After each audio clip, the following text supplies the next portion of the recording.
Friends, I thought I ought to come into the studio again because there's been a lot happening in the news lately that has prophetic implications.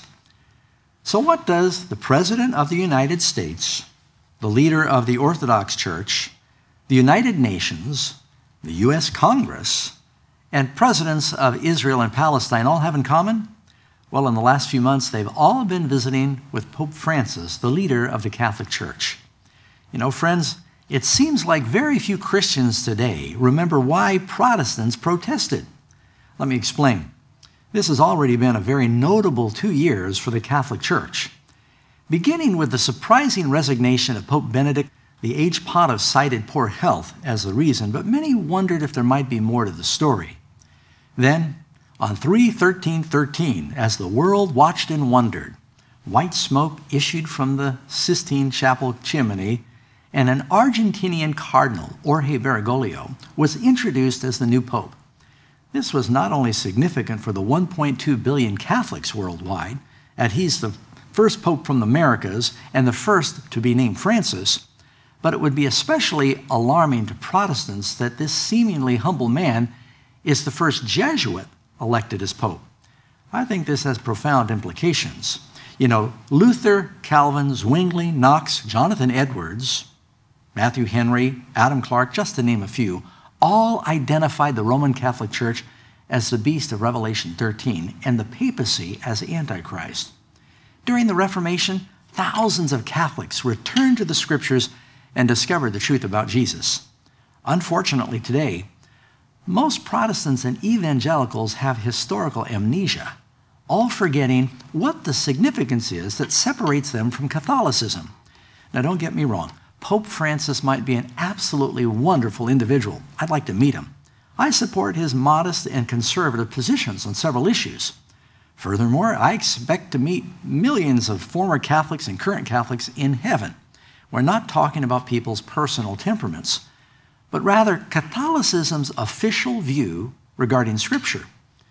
For example, have we overlooked the Pope's claim to be God on earth?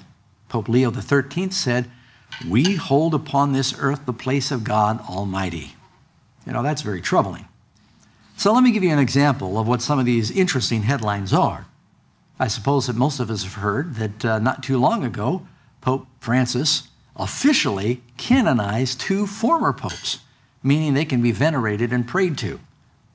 What does it mean when a man says that he's got the power to officially deify other men, where you can pray to them and they ostensibly can then take your prayers to God and tell the Lord or Jesus that they need to answer your prayers now?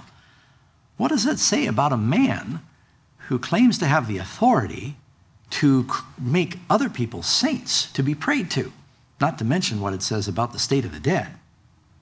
In reading the New York Times article about this, written by Jim Yardley, he says, "For Francis, who has emerged as a major global figure after only 1 year as Pope, the canonization ceremony offered a stage to underscore his broad agenda of trying to bring together different Catholic fractions as he prepares for 2 major meetings in which prelates are expected to address some of the most contentious social issues facing the Catholic Church.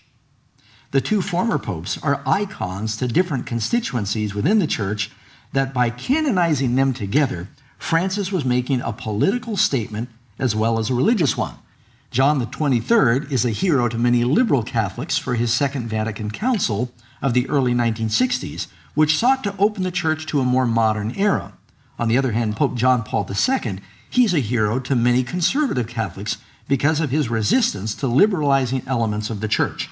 By pairing their canonization, many analysts said Francis sought to de-emphasize their differences in the service of trying to reconcile divisions within the Catholic Church and find consensus as he prepares for the meetings known as synods, centered on the theme of family. It'll be interesting to see what comes out of these family synods. I expect they're going to talk about the importance of keeping Sunday holy.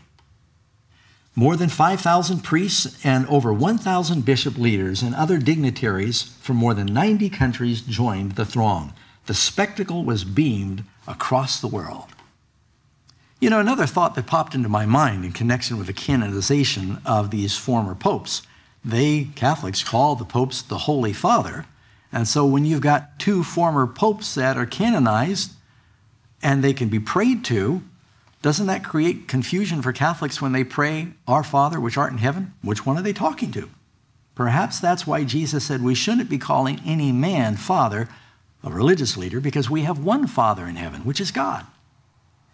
You know, the Bible tells us that we're not supposed to be praying to men. You can read, for instance, in 1 Timothy chapter 2, verse 5, there is only one God and one mediator between God and man, and that's Jesus Christ. And so the idea that we're praying to fallen or dead popes, that is unbiblical. This was also an interesting event because at this enormous mass where these popes were canonized, they actually had two living popes there canonizing two dead popes because Pope Benedict was present as well. Just a very interesting event.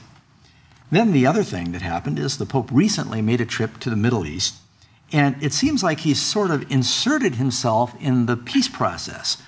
The United States has been failing to get any kind of consensus among the leaders of Israel and the Palestinians, and so now the Pope has said, let me take a crack at it. And so the Pope, he came with great fanfare. He visited a number of holy sites, and keep in mind there's a lot of significance to this. It's not an accident that the Middle East represents the holiest places and the history for the world's Muslims, for the Catholics, and for the Protestants and the Jews. And so going there has a lot of significance. And the Pope appearing on the site of the Temple Mountain, where the Dome of the Rock is, the place where Solomon's temple was, the temple where Jesus taught, where the Jews would like to build another temple someday. Problem is right now there's one of the holiest of Muslim shrines there called the Dome of the Rock. His being there and getting photographed in that location, I just brought back to my mind one of the verses in the Bible, 1 Thessalonians 5, verse 1. But concerning the times and the seasons, brethren, you have no need that I should write to you. For you yourselves know perfectly that the day of the Lord so comes as a thief in the night. For when they say peace and safety, then sudden destruction comes upon them as labor pains upon a pregnant woman, and they will not escape. But you, brethren, are not in darkness, so that day should overtake you as a thief. That's why we should be awake and we should be sober and see these things that are happening before our very eyes in the headlines. The Pope also met with the leader of the Orthodox Church, Bartholomew I, the patriarch. And that was, I thought, very interesting. It tells us that he is the leader of 250 million Orthodox Christians. And there has been a divide separating the Catholic Church from the Orthodox Church for over 1,000 years now. And they're seeking to find unity.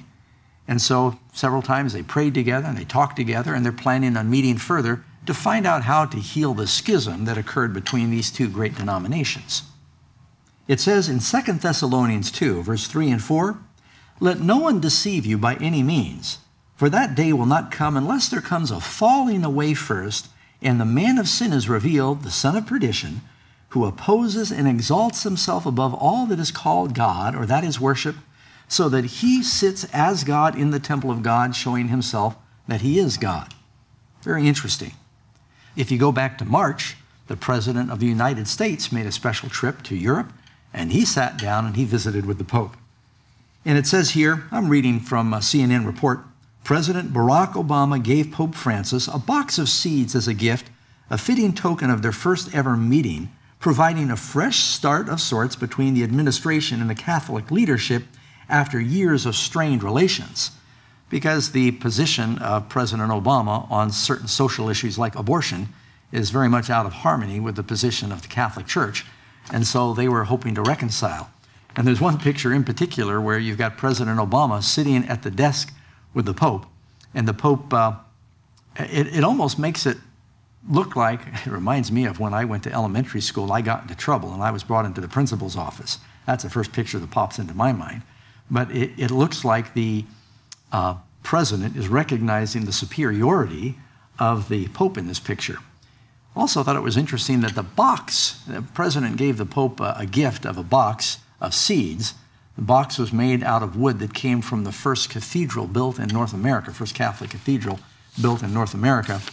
And also the Pope gave the president a couple of books. It says he gave him 2 medallions, one symbolizing the need for peace and solidarity between the 2 hemispheres, and a copy of his book, The Joy of the Gospel, a book written by Pope Francis that calls for a new era of evangelization and a renewed focus for the poor. This reminds me of a very significant quote you find in that classic book called The Great Controversy, and this is found on page 588. Protestants of the United States will be foremost in stretching their hand across the gulf to clasp the hand of spiritualism. They'll reach over the abyss to clasp the hand with Roman power, and under the influence of this threefold union, this country will follow in the steps of Rome in trampling on the rights of conscience. Little by little, you're seeing more credibility and more recognition being given to the church in Rome. Now, you connect these events with something else that happened about a month ago. The Pope met with leaders from the United Nations. And it says, Francis chose a meeting with, of all people, officials of the United Nations to endorse what he calls the legitimate redistribution of economic benefits by the state, as well as the indispensable cooperation between the private sector and civil society. The author of this article was a little bit disgruntled. It says, by appealing to sanction what amounts to forced redistribution, Francis grievously extended his authority as a religious leader and became what amounts to a robe-wearing politician. And you know, it says in Revelation that this Antichrist power, whoever it might be, has something to do with economics, because it gets to the place where you cannot buy or sell unless you receive the approval of this power. So I think that's interesting as well. And then you marry that together with something else that happened about a month ago, when House Speaker John Boehner gave a formal invitation to Pope Francis to address the U.S. Congress, senators and congressmen. Not only did he give this special invitation, this will be the first time in history that that's been done, and it was supported not only by the Republicans, but just as much by the Democrats. Nancy Pelosi, the Democrat leader from California, she was pleased to join Boehner in making the invitation, adding that she has been inspired by the messages of peace, compassion, and brotherhood that have come from Pope Francis. You know, it might be worth mentioning at this point that House Speaker John Boehner is a Roman Catholic, as is Nancy Pelosi, as are most of the Supreme Court judges in the U.S. today, when at one point in American history, there were no Roman Catholics on the Supreme Court. Well, friends, it seems like more and more is happening where we see that this is a very busy Pope who is doing all he can to try to thrust himself on the stage of the world as both a financial leader in economics, a leader in politics, a leader in spiritual things. And sure enough, that prophecy is coming true. All the world is wandering after the beast. This is why Ellen White wrote in the book Great Controversy, page 563, the Protestant churches are in great darkness, or they would discern the signs of the times. The Roman Church is employing every device to extend her influence and increase her power in preparation for a fierce and determined conflict to regain control of the world and to reestablish persecution and undo all that Protestantism has done. Friends, if I seem excited, it's because a lot really is happening. I don't know if I've, in my life, ever seen so many events that are transpiring in such quick succession that seem to have some prophetic relevance.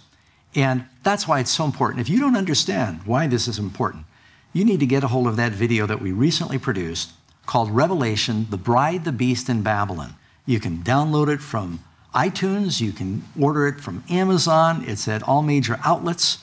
And you can go to the website. It's called revelationmystery.com. So friends, as we witness these different components of prophecy all coming together, that shouldn't frighten us. That's actually good news. It reminds me of that verse where Jesus said, now when these things begin to happen, look up, lift up your heads because your redemption draws near. Luke 21:28. Well, friends, a lot has been happening in the news lately, and I expect there's going to be more in the near future. So I hope that you'll join me for our next prophecy update.